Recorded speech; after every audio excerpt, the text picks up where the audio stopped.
Par le prisme du goût, c'était d'abord répondre à un besoin, je crois. L'histoire des îles, de la Caraïbe en particulier, a été beaucoup abordée sous l'angle de la traite, de l'esclavage, du métissage, une histoire essentielle, des éléments clés pour comprendre nos sociétés iliennes. Mais en même temps, cette approche m'a paru insuffisante, dans la mesure où elle mettrait justement en avant des aspects douloureux d'une histoire, et qu'en même temps, ils oblitèrent tout un aspect fort, positif, de cette même histoire des îles. Bien au-delà de l'espace caribéen. Nos sociétés occidentales, pour ne prendre que la française par exemple, ont été fortement imprégnées par la présence de ces goûts iliens, arrivés via l'Atlantique dans les sucres, les cafés, etc. L'insecte qui permet la fructification de la vanille n'existe qu'en Amérique centrale, n'était pas présent dans les petites îles, et le pauvre père là-bas a eu beau suer sang et eau pour obtenir une vanille. Il raconte très bien qu'il voit fleurir sa vanille, mais qu'elle ne donne pas de fruits. Le décollage de la vanille a été tardif et qu'il a d'abord suivi le circuit très étroit des colonies hispaniques. La vanille, du coup, en France, était très chère. Elle ne passait que par le biais de l'Espagne. Donc, elle arrive comme un plus ultra, si on peut dire, sur les tables. Elle va accommoder la pâtisserie, notamment. Le succès de la vanille viendra bien plus tard, mais il ne viendra pas des Antilles. Il viendra de Bourbon, 19e c'est certain, dans l'océan Indien et à l'île Bourbon de la Réunion en particulier. Il y a l'histoire de cet esclave qui s'appelait Albius et qui a observé justement cette vanille de près pour lui-même, avec beaucoup de génie, fasse cette opération qui consistait à accoupler, si on peut dire, cette vanille pour lui donner son fruit. Et parallèlement, des laboratoires en Europe, en Belgique, en France, ont fait cette fructification par voie laboratoire.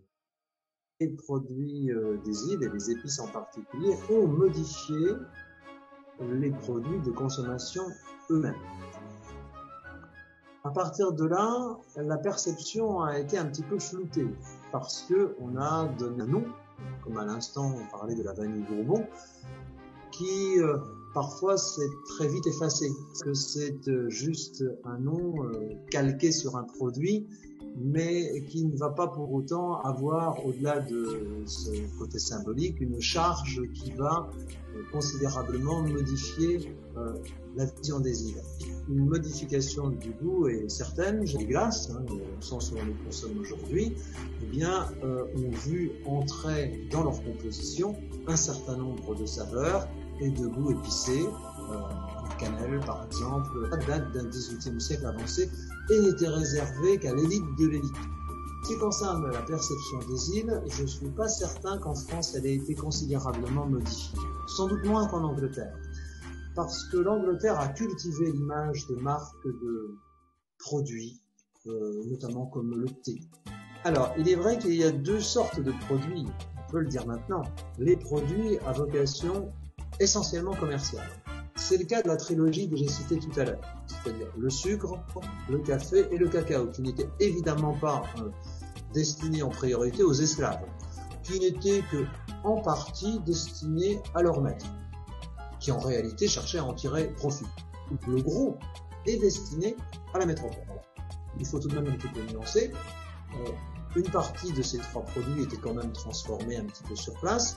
En revanche, l'autre gamme de produits locaux à vocation plus spécifiquement ilienne, ça a été certaines épices telles que la gingembre. On pourrait citer d'autres produits, mais un petit peu plus tardifs. Je pense par exemple à l'arbre à pain et en particulier le fruit à pain, qui vient au départ de l'océan Pacifique, de la mer du Sud. Le fruit à pain avait paru un moyen, en particulier en période de disette à la veille de la Révolution française, de constituer un complément alimentaire à des populations qui auraient pu manquer de blé. Je pense à la France.